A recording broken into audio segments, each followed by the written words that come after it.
Today, of course, we're going to talk about Islamic finance, but I think we need to also set the stage in terms of which sort of environment we are operating, in terms of global big picture. Policy uncertainty has never been so high. And here I'm not just talking about trade policy, which is clearly off the charts in terms of uncertainty. I think the world is faced with significant headwinds. Now, this may sound pretty negative, but actually all challenges also contain opportunities if you are well positioned, if you can understand them, if you can address them. And today, that's why I'd like to start off with some of the global headwinds and what it means in terms of deploying Islamic finance and addressing some of these vulnerabilities. So we are at the world's VUCA moment. VUCA is a military acronym used in the United States. It's essentially to do with volatility, uncertainty, complexity, and ambiguity. And we have, been going through VUCA moment for a while. And as I said, it's not limited to the trade policy. Why? Very simple. There is a geostrategic competition between the United States and China, and that's leading to significant dislocations in trade fragmentation. That on its own is an important subject in the sense that trade historically has been one of the engines of growth, and it's currently sputtering. It's no longer functioning the way it should. But also the world is faced with high global indebtedness. And we know that high leverage tends to be associated with macro-financial instability. And of course, we're also, on the verge of AI revolution, whether we're talking about artificial general intelligence or whether we're talking about artificial superintelligence, but it is within sight.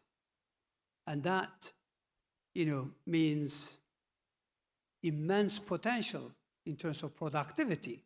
But we know that it's not going to be equally available to everyone.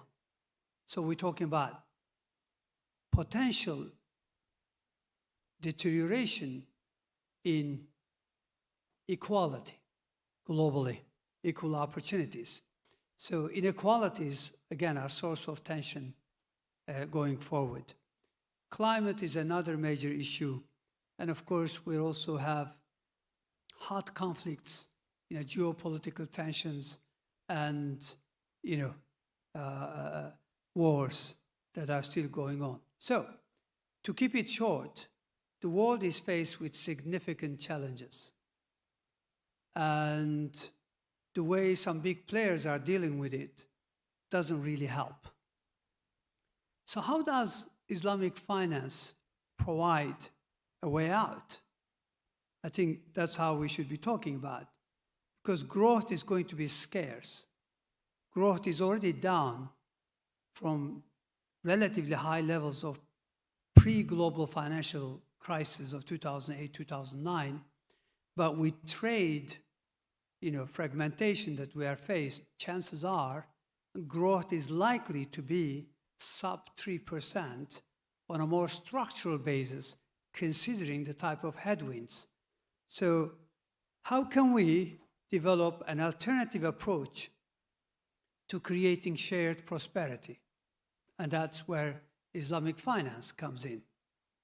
Some of the features of Islamic finance provide hope, because clearly when you are sharing risks, when it's asset-based financing, it means more resilience rather than just leverage, the traditional leverage. because traditional leverage, in particular household leverage, tends to be associated, as I said, with financial instability, crisis. Now, sustainability is at the heart of Islamic finance. It is, because it encourages equity participation. And so, inclusiveness, again, is what Islam is about. And here we're talking about, social inclusion, financial inclusion for everyone. So that's why Islamic finance, considering the type of challenges we face, could actually provide us with instruments, but also a path towards better, more stable, shared prosperity. So that's really my message. That's the core message. Now, when we look at Islamic finance, I'm sure previous speakers might have covered all these grounds, but let me just set the scene. There's been rapid development in Islamic finance in terms of assets, in terms of market share. But let's face it, market share, it's barely above 1% of global financial, assets, only 1%. So really, even if we truly believe that this is the best way out for the world, it's so tiny that we cannot really yet bank on this. But that doesn't mean that we shouldn't invest in developing it. So that's my second message. So the second message is we should. But to get there, we need to understand what's holding us back. We should ask if our financial products are aligned with the Islamic ethical values. Are we satisfied with merely avoiding interest, or are we fulfilling our moral and social obligations? Are we integrating individuals into the system by empowering them, or do we just care about indebting them? Millions of people today live still outside of the banking system, not because they are excluded, but because the system itself has lost its humanity. Islamic finance should not merely bring these individuals into the system, it must uplift them with dignity that it offers. So we should consider over 800 million people lack access to clean water. I guess you should add 2 million in Gaza to that. Over 1 billion face food insecurity. Income inequality is no longer a plight of the developing nations. It is also now at the core of the wealthiest nations, growing income inequality. We can change this, but we can only change this by putting humans again at the center of our systems. That's why we need to reinforce the concept of human-centered economy. We are speaking of a model where ethics, compassion, and responsibility lie at the heart of production, consumption, distribution, and finance. This is precisely the model that Islamic economics proposes. So, zakat is not just an act of worship. It is a mechanism for social equity. Waqf is not merely a historical institution, it is a formal structure for social solidarity.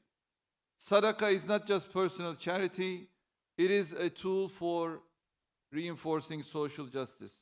And profit-loss sharing is not just a financing model, it is an ethical framework for sharing both risk and value.